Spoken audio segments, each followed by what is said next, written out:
So we've made it to our third and final part of this discussion on insulation. Again, we're looking at it from a building science perspective and considering insulation in terms of being the thermal control layer of our building envelope. So in this section, we're going to talk about how to identify and to know that you've gotten a good quality installation. And what's the point of that? Well, you want to make sure that your thermal control layer is functioning effectively. So where can you look for some guidelines? There are guidelines, installation guidelines published by the ASTM, the American Society for Testing Materials. There are also various trade groups which release their own standards and guides for installation and applications. So those are good places to start. We're going to talk about bats, blown in loose fill, and spray foam. So we'll talk about bats first.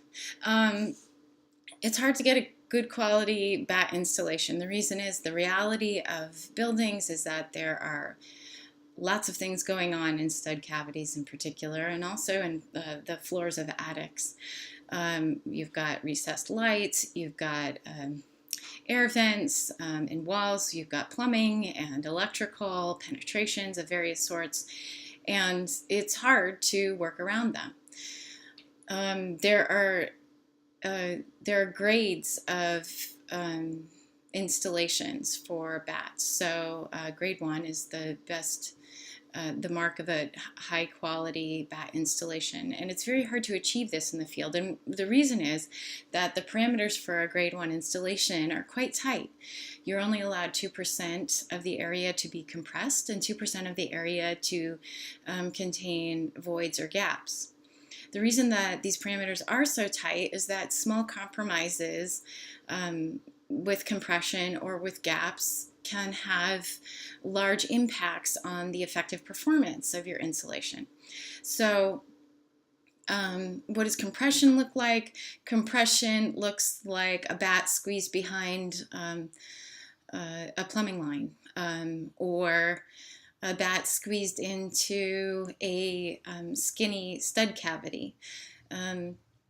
Gaps look like gaps left around some of these same items like plumbing. Sometimes you'll see bats slit and wrapped around. Well, that can be good, but sometimes they're squeezed around plumbing or electrical, other penetrations. And remember, we were looking at insulation in terms of functioning well as a thermal control layer, and in order to do that, it's got to impede heat transfer, conduction, convection, and radiation. So if we have gaps, we're allowing for potential convective loops to occur, and possibly radiation. If we compress, we're allowing for more conduction through the insulation itself. So it's quite hard to pull off a high quality bat installation. But if you are going with bats, because it's often the most economical choice, and I'm not saying that people can't do it, there are absolutely skilled tradespeople who are capable of a job like the one on the right we're looking at here, where the insulation is continuous and touching on all sides. Really, it should be touching on all 6 sides of, a rectangular or square-like space. But what we more often see is what this picture on the left. This is an aged installation where animals love to dig and bury under it. Insulation bats often get pulled back in order to access electrical or to find a leak sometimes. And one thing I'll call your attention to on this slide before we leave it is that from the interior of your space, you're never going to know. You can't tell what's going on thermally if your thermal control layer is functioning well and effectively or not, because from the inside it all looks the same, but you'll feel the difference. And if we looked at those same spaces with an IR camera, you would certainly be able to see it. So the insulation, again, should be continuous in touching, and it should be in contact with the air barrier. Again, that is to make sure that it is functioning effectively in terms of creating preventing convective loops from occurring, and also preventing radiative events or transfer of heat. And this is a revisiting the bat reality.